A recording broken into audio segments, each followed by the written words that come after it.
YouTube channel political Atlas. मेरा नाम एकता शर्मा है और मैं पॉलिटिकल साइंस के डिफरेंट टॉपिक को यहाँ पर लेकर आती हूँ और बहुत ही अच्छी तरह से कॉन्सेप्ट को क्लियर करने की कोशिश करती हूँ। तो आज मैं लेकर आई हूँ इंडियन गवर्नमेंट एंड पॉलिटिक्स में से मेकिंग ऑफ इंडियाज कॉन्स्टिट्यूशन यानी भारतीय संविधान का निर्माण। तो ये जो टॉपिक है ना, ये जो है आपको कहीं ना कहीं कंपटीशन में भी पढ़ना है। अगर आप बीए कर रहे हो तो सेकेंड ईयर में आपको ये है ही, पूरा एक पेपर ही है इंडियन गवर्नमेंट एंड पॉलिटिक्स में, और आप एमए में भी इसको पढ़ोगे। एनटीए नेट में भी इससे क्वेश्चंस आते हैं। ये टॉपिक यहाँ पे आपका चैप्टर कहीं ना कहीं बनता है। यूपीएससी की भी तैयारी कर रहे हो तो उसमें भी पूछा जाता है, और कहीं ना कहीं और भी कोई अगर कंपटीशन की तैयारी कर रहे हो तो इंडियन पॉलिटी से ये क्वेश्चंस आपके आते हैं और ये चैप्टर आपको पढ़ना ही पड़ेगा। तो यहाँ पे मैं लेकर आई हूँ भारतीय संविधान के निर्माण का टॉपिक को, और इसका पार्ट 1 है। काफ़ी लंबा चैप्टर हो जाता है तो उससे मैं डिवाइड कर दी हूँ। तो आप अगर बीए में हो तो भी आपको हेल्प करेगा, कंपटीशन की तैयारी कर रहे हो तो भी आपको मेरा ये लेसन जो होगा काफ़ी ज़्यादा हेल्प करेगा। तो चलिए अपने इस लेसन को स्टार्ट करते हैं और देखते हैं किस तरह से भारतीय संविधान का निर्माण हुआ है और आज हम लोग इसमें किन किन चीज़ों को डील करेंगे। So let's start our topic. Okay, तो आज हम लोग देखेंगे भारतीय संविधान के निर्माण में सबसे पहले हम लोग समझेंगे संविधान सभा क्या है, यानी कॉन्स्टिट्यूएंट असेंबली। सेकेंड, हम लोग देखेंगे कि भारत में संविधान सभा की मांग किस प्रकार की गई, demand for a constituent assembly in India. और थर्ड, हम लोग देखेंगे संविधान सभा का गठन किस प्रकार हुआ है, कंपोजिशन ऑफ कॉन्स्टिट्यूएंट असेंबली। तो जो हमारा संविधान है, तो सबसे पहले हमको यही पढ़ना होता है कि संविधान सभा क्या है और किस तरह उसका गठन हुआ है। तो आज मैं इन 3 टॉपिक को डील करूंगी और इसका जो नेक्स्ट वीडियो बनेगा उसमें इसके आगे और टॉपिक्स को डील करूंगी। तो चलिए समझते हैं संविधान सभा क्या है। ओके, तो देखिए संविधान सभा यानी इसको इंग्लिश में बोलते हैं कॉन्स्टिट्यूएंट असेंबली। संविधान सभा का अर्थ, संविधान सभा स्वशासन अर्थात प्रजातंत्र की देन है। जनता अपने शासन विधान का निर्माण स्वयं करे, यही प्रजातंत्र का मूल मंत्र है। अब देखिए क्या होता है ना, डेमोक्रेसी तो आप जान ही रहे हो, डेमोक्रेसी में क्या होता है, जनता का शासन होता है। तो ये जो हमारा संविधान सभा है कहीं ना कहीं ये प्रजातंत्र की ही देन है। इसमें जनता अपने ऊपर शासन करने का अधिकार यानी जिसे विधान बोलते हैं उसका निर्माण करते हैं, वो खुद ही करेंगे। इसको यही प्रजातंत्र का मेन मोटो होता है। ओके, तो जब जनता अपनी इस अधिकार का प्रयोग निर्वाचित रूप से या संगठित सभा के द्वारा करेगी तो उसे हम संविधान सभा कहते हैं। तो संविधान सभा का डेफिनेशन से क्वेश्चन आता है, अगर आप बीए में हो, एमए में हो तो आप यहाँ पे देख सकते हो, ठीक है। और कंपटीशन की तैयारी कर रहे हो तो सिर्फ ऐसा समझ लो कि जब जनता क्या करेगी, अपने ऊपर अधिकार करने का प्रयोग एक निर्वाचित सभा के द्वारा या फिर एक संगठित सभा के द्वारा करेगी तो वही हो जाता है संविधान सभा। इंसाइक्लोपीडिया ऑफ सोशल साइंस में इसका डेफिनेशन दिया हुआ है, वो इस प्रकार है कि यह एक ऐसी प्रतिनिध्यात्मक संस्था होती है जिसे नवीन संविधान पर विचार करने, अपनाने एवं मौजूदा संविधान में महत्वपूर्ण परिवर्तन करने का अधिकार रहता है। तो ये इंसाइक्लोपीडिया ऑफ सोशल साइंस में इसका डेफिनेशन है। ओके, इन इंग्लिश मैं रीड नहीं कर रही हूँ, टाइम काफ़ी ज़्यादा इसमें चला जाता है। सो अब हम लोग समझते हैं जो संविधान सभा है उसका क्रियान्वयन किस प्रकार हुआ है, यानी किस तरह से जो हमारा कॉन्स्टिट्यूएंट असेंबली है वो इम्प्लीमेंट हुआ है, उस चीज़ को हम लोग यहाँ पे समझेंगे। तो जो संविधान सभा है इसका जो विचार है कहीं ना कहीं व्यवहारिक इसका क्रियान्वयन 17th एंड 18th सेंचुरी में किया गया, ठीक है। तो और 17 और 18 सेंचुरी में किस प्रकार हुआ, कौन कौन कंट्रीज में संविधान निर्माण हुआ है और किस तरह संविधान सभा के तहत संविधान का निर्माण हुआ है, उस चीज़ को अब यहाँ समझते हैं। देखिए 1776 में क्या हुआ, संयुक्त राज्य अमेरिका में फिलाडेल्फिया सम्मेलन में संविधान सभा का गठन हुआ। ओके, यानी अमेरिका में क्या था ना, उस समय फिलाडेल्फिया सम्मेलन के तहत संविधान सभा यानी कॉन्स्टिट्यूएंट जो असेंबली है उसका गठन किया गया 1776 में, और तब जाके 1776 से लेके 1787 के बीच में अमेरिकी संविधान का निर्माण हुआ। यानी हम बोल सकते हैं किसी भी देश में अगर संविधान का निर्माण होना है तो उसके लिए संविधान सभा का होना जरूरी है। ओके, तो अमेरिका में सबसे पहले हुआ, इंग्लिश में है आप देख लो। सेकेंड में क्या हुआ कि फ्रांस की राष्ट्रीय सभा ने 1789 से लेकर 91 के बीच में फ्रांस के संविधान का निर्माण किया। ओके, ये फ्रांस की जो है राष्ट्रीय सभा यानी नेशनल असेंबली ने ही क्रिएट किया था फ्रांस के संविधान को। फिर आता है इसके बाद जितने भी प्रजातांत्रिक देश हैं उसके संविधान का निर्माण धीरे धीरे कहीं ना कहीं संविधान सभा के द्वारा होने लगा। ठीक है, और यहाँ पे एक बात मैं यह बताना चाहती हूँ कि ब्रिटिश संविधान का जो निर्माण है वो कोई संविधान सभा के द्वारा नहीं बना है, क्योंकि ब्रिटेन में क्या आप जानते हो वहाँ का संविधान लिखित तो है नहीं। ठीक है, तो उसका जो संविधान जो बना है वो कहीं ना कहीं एक विकास का प्रक्रम है, लेकिन इसमें वहाँ की जनता का इन्वॉल्वमेंट जरूर रहा है। ओके, तो ये हो गया किस तरह से संविधान सभा का क्रियान्वयन किया गया। अब हम लोग अपने नेक्स्ट टॉपिक पे आते हैं कि किस तरह से भारत में संविधान सभा की मांग की गई, तो इस चीज को भी समझ लेते हैं। तो भारत में उस समय क्या हुआ, संविधान सभा की जो मांग थी उसको दो भागों में हम यहाँ पे बांट सकते हैं। किस तरह से संविधान सभा का मांग किया गया, तो इसे हम दो पार्ट में डिवाइड करके समझ सकते हैं।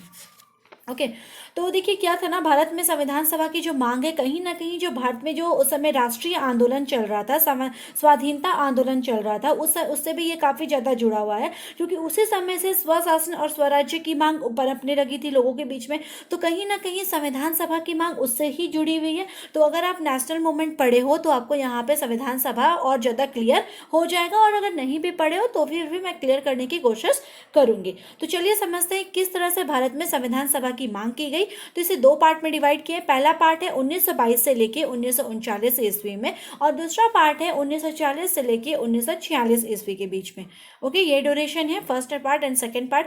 तो जो पहला पार्ट है ये क्या था ना, 1922 से 1939 के बीच में, इसमें क्या हुआ कि इस ड्यूरेशन के समय क्या हुआ कि जो संविधान सभा की जो मांग थी वो क्लियर नहीं मांग की गई, मतलब कि बोल सकते हैं अस्पष्ट शब्दों में मांग की गई। लेकिन धीरे धीरे इसी ड्यूरेशन के दौरान क्या हुआ कि कहीं ना कहीं संविधान सभा की जो मांग थी स्पष्ट शब्दों में की जाने लगी, लेकिन जो समय ब्रिटिश सरकार है उसने ध्यान नहीं दिया। और जो हमारा सेकेंड पार्ट है 1940 से 46 के बीच में, इसमें क्या हुआ, संविधान सभा की जो मांग की गई थी शुरू में सैद्धांतिक रूप से की गई, और लास्ट में जब एंड होने लगा इस ड्यूरेशन का तब जाके इसे व्यवहारिक रूप दिया गया, और कहीं ना कहीं ब्रिटिश सरकार ने इसमें काफी ज्यादा ध्यान दिया है, तब जाके भारत में संविधान सभा की मांग को स्वीकार कर लिया गया। और एंडली 1946 में, ठीक है, 1946 में हमारे देश का जो संविधान सभा है उसका गठन भी हो गया। तो ये दो पार्ट में डिवाइड कर दिया गया ताकि इजीली आप समझ सको।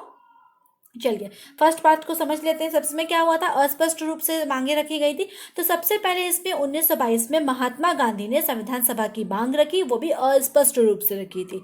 ठीक है, सेकेंड इसमें 1922 से लेके 1923 ईस्वी के बीच में एनी बेसेंट ने भी संविधान सभा की मांग को रखा था। फिर उसके बाद 1924 में पंडित मोतीलाल नेहरू ने संविधान सभा की मांग को सामने रखा, और यहाँ पे 1924 के बाद क्या होता है, 1928 में सर्वदलीय सम्मेलन के द्वारा नेहरू समिति का गठन किया गया, जो संविधान सभा का ही एक रूप था, मतलब संविधान सभा की मांग के लिए ही रखा गया था। और फिर 1930 से 1932 के बीच में क्या हुआ, ब्रिटेन में गोलमेज सम्मेलन हुआ था, यानी उस समय राष्ट्रीय आंदोलन का तो दौर चल ही रहा था। तो 3 गोलमेज सम्मेलन हुए थे, यानी इसको राउंड टेबल कॉन्फ्रेंस बोलते हैं, और ये ब्रिटेन में हुआ था। 1930 में पहला, 1931 में दूसरा गोलमेज सम्मेलन, और 1932 में तीसरा गोलमेज सम्मेलन। तो ये जो राउंड टेबल कॉन्फ्रेंस हो रहा था इसमें भी कहीं ना कहीं हमारे देश में जो लोग थे उसने संविधान सभा की मांग को सामने रखा था। फिर 1934 में स्वराज दल ने भी संविधान सभा बुलाने की मांग की थी। अब देखिए स्वराज दल वो पार्टी है जो कांग्रेस के जो लोग थे उससे अलग होकर अपना एक अलग पार्टी बना लिए थे। इसमें CR दास का नाम आता है, और पंडित जो नेहरू है उनका भी नाम आता है, मोतीलाल नेहरू का भी इसमें नाम आता है। ठीक है, इनकी अलग पार्टी थी, इन्होंने भी कहीं ना कहीं संविधान सभा बुलाने की मांग रखी थी। और तब जाके कांग्रेस ने स्पष्ट रूप से 1934 में संविधान सभा की मांग रखी ताकि देश में संविधान का निर्माण हो सके। ठीक है, तो ये हो गई और पहला पार्ट में। अब सेकंड पार्ट पढ़ लेते हैं किस तरह से 1940 से 1946 में संविधान सभा की मांग रखी गई। तो ये काफ़ी ज़्यादा इंपॉर्टेंट है। इसमें सबसे पहले क्या होता है कि ब्रिटिश सरकार के द्वारा हमारे जो मांगे रखी जा रही थी उसको कहीं ना कहीं यहाँ पे स्वीकार कर लिया गया, और जिसके लिए 1940 में एक अगस्त प्रस्ताव भी सामने आया। ठीक है, इसको हम बोलते हैं अगस्त ऑफर भी बोलते हैं, जो 1940 में किया गया। और इस समय हमारी जो मांगे थी संविधान सभा को पूरा करने के लिए ब्रिटिश सरकार कहीं ना कहीं राजी हो गया था। ठीक है, तो ये अगस्त प्रस्ताव हो जाता है 1940 में। देखो कंपटीशन की तैयारी कर रहे हो तो अगस्त प्रस्ताव कब हुआ आप यहाँ से देख सकते हो। ठीक है, क्वेश्चन वन लाइनर आ सकता है। फिर 1942 में क्या होता है, अच्छा हाँ, मैं यहाँ पे अगस्त प्रस्ताव के बारे में थोड़ा सा बता देती हूँ कि क्या था, कि इस प्रस्ताव में कहीं ना कहीं सैद्धांतिक रूप से इस प्रस्ताव को स्वीकार कर लिया गया था। और इस प्रस्ताव में बोला गया था कि सम्राट की जो सरकार है, यानी ब्रिटिश सरकार की जो ब्रिटिश सम्राट की जो सरकार होगी, वो युद्ध समाप्ति के बाद जल्दी से जल्दी एक ऐसी प्रतिनिधात्मक सभा का निर्माण करने की अनुमति दे देगी जिससे कि भारत के राष्ट्रीय जीवन के जो प्रमुख तत्व हैं उनका प्रतिनिधित्व हो जाए और साथ ही साथ जो नए संविधान का निर्माण कर सके। ठीक है, तो उस समय क्या था, कहीं ना कहीं सेकेंड वर्ल्ड वॉर भी चल रहा था, इसीलिए ब्रिटिश सरकार ने ये बोला कि युद्ध जब खत्म हो जाएगा तब हम भारत में संविधान निर्माण करने की अनुमति दे देंगे और एक प्रस्ताव को भी सामने से भेज देंगे। लेकिन ऐसा क्या हुआ ना कि इस प्रस्ताव को कहीं ना कहीं मुस्लिम लीग ने नहीं स्वीकारा और वो दूसरे ही रूप में अपनी बातों को सामने रख रही थी। तब जाकर 1942 में सर स्टीफोर्ड क्रिप्स की जो है उनके द्वारा भारत में एक मिशन भेजा गया जिसको हम बोलते हैं क्रिप्स मिशन। ठीक है, तो ये जो क्रिप्स थे ना, ये जो थे कैबिनेट के एक सदस्य थे और सेकेंड वर्ल्ड वॉर के बाद स्वतंत्र संविधान के गठन करने के लिए ब्रिटिश सरकार द्वारा एक प्रस्ताव को भारत में भेजा गया जो 1942 में आता है और इसको हम लोग बोलते हैं क्रिप्स मिशन। ओके, तो ये जो मिशन था इसको भी कहीं ना कहीं मुस्लिम लीग और जो कांग्रेस थे वो स्वीकार नहीं कर रहे थे। मुस्लिम लीग इसलिए स्वीकार नहीं कर रहे थे इस जो मिशन है इसके प्रस्तावों को, क्योंकि मुस्लिम लीग चाहता था कि भारत को दो अलग अलग संविधान सभा चाहता था भारत के लिए, एक संविधान सभा वो इंडिया के लिए और दूसरा चाहता था पाकिस्तान के लिए। और साथ ही साथ ये चाहते थे मुस्लिम लीग कि जो इंडिया है वो दो राज्यों में डिवाइड हो जाए, एक इंडिया और दूसरा पाकिस्तान। तो ये सभी बातें रखी गई मुस्लिम लीग के द्वारा, लेकिन कहीं ना कहीं क्रिप्स जो मिशन था इस चीज़ों को स्वीकार नहीं किया। ओके, तो इसने क्या किया, जो क्रिप्स मिशन था उसने इस जो संविधान सभा को जो दो संविधान बनाने के जो विचार है उसको खारिज कर दिया। लेकिन इसने संविधान सभा के लिए एक कहीं ना कहीं एक योजना तैयार की थी जिसे हम बोल सकते हैं कि मुस्लिम लीग को थोड़ा सा संतुष्टि मिला था, मतलब पूरी तरह से उसको एक्सेप्ट नहीं कर रहे थे लेकिन एक्सेप्शन के लिए वो चीज़ें उस दौरान वहाँ पे प्रोसेस अंडर प्रोसेस हम बोल सकते हैं कि चल रही थी बातें। ठीक है, तो ये हो गया क्रिप्स मिशन 1942 में आया है। ठीक है, तो इसके बाद ही हमारा संविधान जो है वो वहाँ पे संविधान सभा का जो गठन है किया गया था। इसके बाद वेबल योजना भी है, उसके भी कुछ बातें रखी गई हैं। और लास्ट में 1946 में कैबिनेट मिशन योजना आता है जिसके द्वारा भारत में संविधान सभा का गठन किया गया। तो हम सीधे अपने नेक्स्ट टॉपिक में आ जाते हैं कि किस तरह भारत में संविधान सभा का गठन हुआ। तो ये इसके क्या थे, इम्प्लीमेंटेशंस थे जिसको हम लोगों ने देखा किस तरह से मांगे रखी गई भारत में संविधान सभा को बनाने के लिए। ठीक है, तो ये बातें मैंने यहाँ पे क्लियर कर दिया और सीधे हम गठन पे आते हैं कि किस तरह से कैबिनेट मिशन जो प्लान था वो किस तरह से भारत में आया और अपनी बातों को रखा और तब जाके इंडिया में जो हमारा जो कॉन्स्टिट्यूएंट असेंबली है उसका निर्माण हुआ। तो देखिए संविधान सभा का गठन यहाँ पे हो जाता है। ठीक है, जो सबसे पहले कैबिनेट मिशन प्लान जो आया था 1945 में आया उसके द्वारा की गई। एक्चुअल में क्या हुआ, उस समय ब्रिटेन का उस समय देखा जाए तो सेकेंड वर्ल्ड वॉर चल ही रहा था। तो उस समय ब्रिटेन में आम चुनाव हुए और मजदूर दल की विजय हो गई थी। उसके बाद वहाँ पे सत्तारूढ़ जो दल था उस समय प्रधानमंत्री एटली थे जिसने 19 सितंबर 1945 में एक घोषणा जारी किया और ये बोला कि भारत के लिए भारतवासियों के द्वारा ही एक संविधान सभा का निर्माण किया जाएगा। ठीक है, ये बातें रखी गई ब्रिटिश प्रधानमंत्री एटली के द्वारा।